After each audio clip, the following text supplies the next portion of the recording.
Fitness जो है भारतीय न्याय संहिता BNS जो है, तो ये हमें बताता है कि क्या क्या ऑफेंसेस होंगे और उनकी पनिशमेंट कितनी होगी। जैसे अगर कोई मर्डर करता है तो उसकी पनिशमेंट डेथ सेंटेंस है, मैक्सिमम पनिशमेंट है, उसको लाइफ इम्प्रिजनमेंट भी हो सकती है, उसको मतलब अप टू 10 ईयर्स भी इम्प्रिजनमेंट हो सकती है, डिपेंड करता है। BSA जो भारतीय साक्ष्य अधिनियम में जो इंडियन एविडेंस एक्ट हुआ करता था, उसमें भी हमने बात की, वो एग्जामिनेशन ऑफ फिटनेस की बात करता है, बर्डन ऑफ प्रूफ की बात करता है, एक्सपर्ट ओपिनियन की बात करता है, और जो भी एविडेंसेस हैं उस केस के रिलेटेड उनकी एडमिसिबिलिटी कोर्ट में मोटा जो था, हमने 3 लॉज किया। अब मैं 2-3 दिन पहले उनसे बात कर रहा था तो थोड़ा कुछ चीज़ की जरूरत पड़ी। जैसे बहुत सारे केसेस में कोर्ट की जजमेंट्स हैं, बहुत सारे जो पुराने प्रोविजंस थे ब्रिटिश टाइम के, क्योंकि हम जानते हैं कि जो IPL जो होता था वो राजद्रोह की बात करता था, against the government of India कोई भी ऐसा एक्ट करता है तो उसके खिलाफ ये सेक्शन 124 ये लगती थी। बट अब की तो जैसे पहले टाइम पे इलेक्ट्रॉनिक रिकॉर्ड्स, मतलब फोन्स, मोबाइल फोन्स, ये डिजिटल रिकॉर्ड्स नहीं होते थे, बट अब के टाइम में हमारे पास ये सारी चीज़ें हमारे फ़ोन में अवेलेबल होती हैं। जैसे कोई किसी केस में किसी ने कोई सुसाइड कर दिया, उसके फ़ोन में ये देखा गया कि जी उसने लास्ट कॉल किसके साथ की थी, अगर उसके साथ लास्ट कॉल की थी तो क्या बात हुई थी, क्या कोई ऐसा कोई उनका मतलब कोई बहस हुई थी जिसकी वजह से उसको प्रूव डील कर दिया है मॉब लिंचिंग। कि अगर 5 लोग या 5 से ज्यादा लोग किसी भी, मैंने पहले ही बोला, किडनैपिंग हो गया, थेफ्ट हो गया, एक्सटॉर्शन हो गया, डकैती हो गया, तो ये सारी चीजें में 5 से 1 से ज्यादा, मतलब 2 या 2 से ज्यादा लोग अगर इन्वॉल्व हैं किसी भी ऐसी एक्टिविटी में over the period of time, उसको ऑर्गेनाइज क्रिमिनल बोला जाएगा उनको, और इस एक्टिविटी को ऑर्गेनाइज क्राइम बोला जाएगा। तो ये पहले क्लियरली डिफाइंड नहीं थे, अब सेक्शन 111 इसको क्लियरली डिफाइन करता है।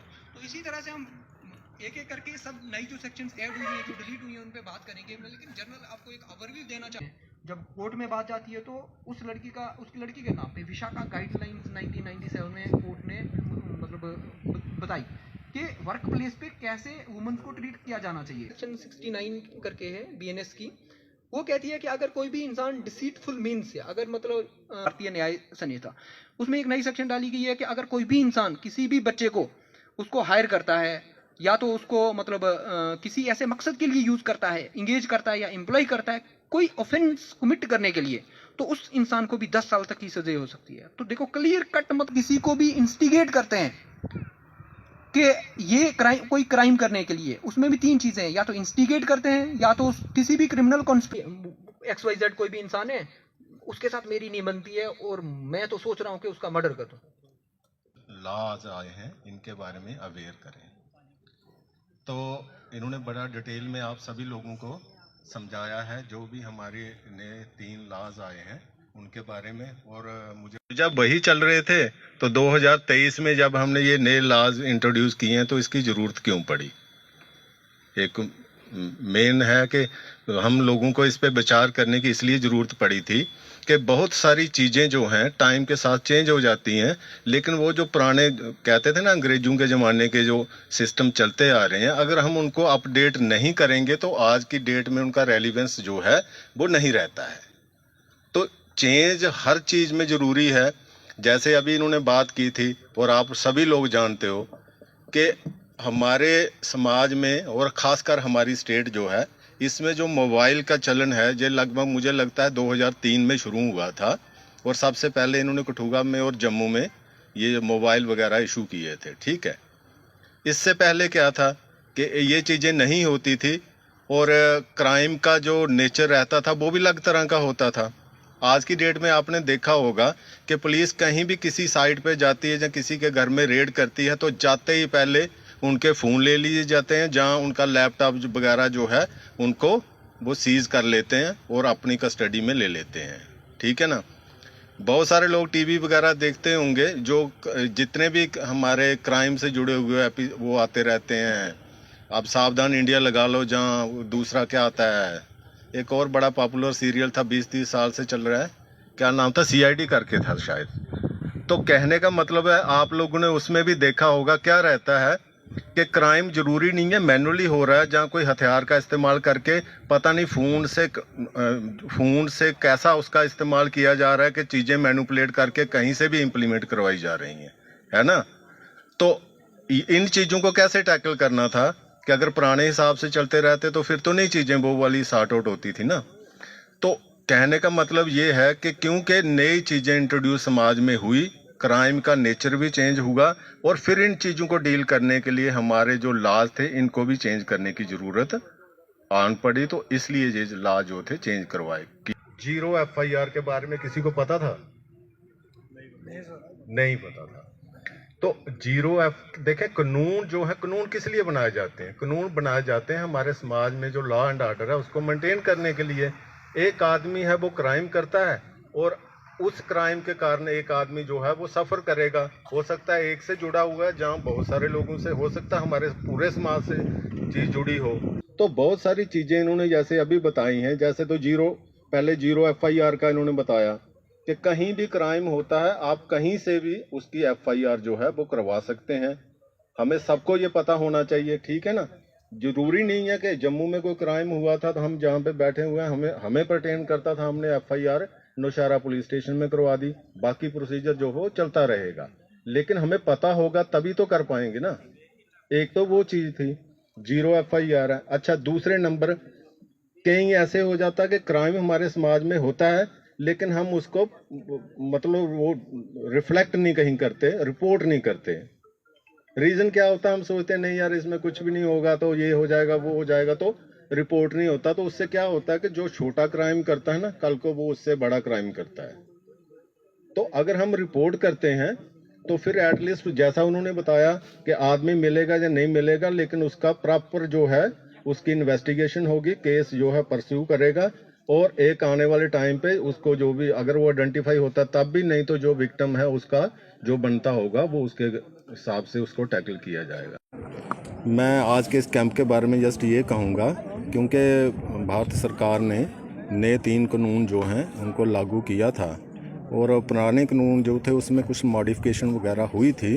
तो हम चाहते थे कि अपने जितने भी लोग हैं जो हमारे समाज का हिस्सा हैं, कम से कम उनको उनके बारे में पूरी जानकारी दी जा सके, ताकि जो कोई क्राइम करता है जहाँ कोई हमारा सफ़रर है तो उसमें उनका क्या एक्शन जो हो सकता है, जहाँ किसी का नए जो लॉज इंट्रोड्यूस हुए हैं उनके मुताबिक उनका कौन सी कार्रवाई जो है कैसे की जा सकती है, इनके बारे में बताना एक मकसद था। जैसे बहुत सारी चीज़ें अभी नई इंट्रोड्यूस हुई हैं, 0 FIR का प्रोविज़न है और इसके साथ साथ जैसे टाइमली जो इन्वेस्टिगेशन का प्रोविज़न रखा गया है। ये सारी चीज़ें जो है न्यू लॉज में आई हैं और इनके बारे में हम चाहते थे कि लोगों के साथ, जो पहले 109 होती थी तो उसमें ये प्रोविज़न था कि जो security for keeping peace from habitual offenders, जो हैबिचुअल ऑफेंडर्स होते हैं, जैसे कोई थीप्स का, जो स्टोलन प्रॉपर्टी का, जो मतलब जिसने कोई प्रॉपर्टी चोरी की हुई है अपने पास रखी हुई है, तो जो हैबिचुअल मतलब गांव में जो हमारे जो समाज में जो है हैबिचुअल ऑफेंडर्स होते हैं, सेम केस जो पुलिस हमें रिपोर्ट करती है वो इस्तगासा पेश करते हैं हम। जैसा कि ये यूनियन गवर्नमेंट ऑफ इंडिया की डायरेक्शंस थी कि जो भी नई क्रिमिनल लॉज लाई गए हैं इनके बारे में नोक एंड कॉर्नर में अक्रॉस द कंट्री अवेयरनेस लोगों को दी जाए, और उसी रिगार्डिंग ये आज प्रोग्राम कंडक्ट किया गया और जिसमें हमने इस जो भी नए क्रिमिनल लॉज थे उनमें जो भी चेंजेस हुई हैं उन पे बात की और क्या ज़रूरत थी इनमें चेंजेस लाने की उस पर भी बात की, और उम्मीद करते हैं इस प्रोग्राम का आज लोगों को फ़ायदा हुआ होगा। जो भी एम्प्लॉइज़ और सिविल सोसाइटी ऑर्गेनाइजेशन के लोग आज यहाँ पे थे, इन सबको इन नई लॉज के बारे में जानकारी मिली। जी, इसमें एक ये भी मकसद था नई लॉज जो भी हैं लाने का कि इनको जेंडर न्यूट्रल कर दिया जाए। जैसे एक सेक्शन पहले भी हुआ करती थी outraging the modesty of woman, उसमें पहले ये होता था कि सिर्फ अगर मेल ही उसमें अक्यूज़ हो सकता है। अभी कोई फीमेल भी हो सकती है, अगर किसी दूसरी वुमन का कोई ऐसा करती है जिससे उसकी मॉडेस्टी को आउटरेज किया जाता है तो उसमें वो भी वुमन को भी अक्यूज़ ठहराया जा सकता है। तो एक तो इनको जेंडर न्यूट्रल कर दिया जाएगा। बाकी दूसरी ये बात है कि इनको स्ट्रक्चरल कर दिया गया है। जैसे अगर बात करें पहले आईपीसी में कोई भी मतलब जो वुमेंस के रिलेटेड या चिल्ड्रंस के रिलेटेड स्कैटर्ड लॉज थे, अब क्या कि चैप्टर 5 जो है BNS का वो offences against woman and child की बात करता है।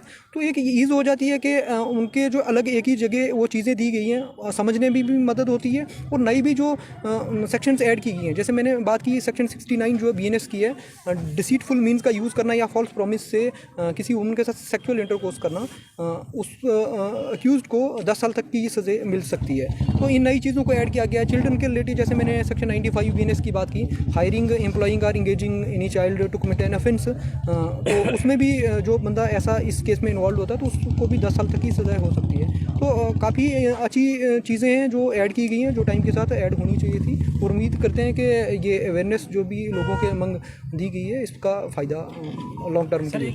जी, मोस्टली हमारी कंट्री में भी डेथ सेंटेंस को फॉलो किया जाता है, और जो भी सुप्रीम कोर्ट की डिफरेंट जजमेंट्स हैं इसको लेकर, जैसे जिसमें बताया गया कि जो डेथ सेंटेंस ने rarest of the rare cases में यूज़ की जाएगी, और वही इन नए लॉज में भी है कि हीनियस क्राइम्स जो भी हैं उनमें डेथ सेंटेंस का प्रावधान। जुवेनाइल लॉज में भी कुछ चेंजेस हुई?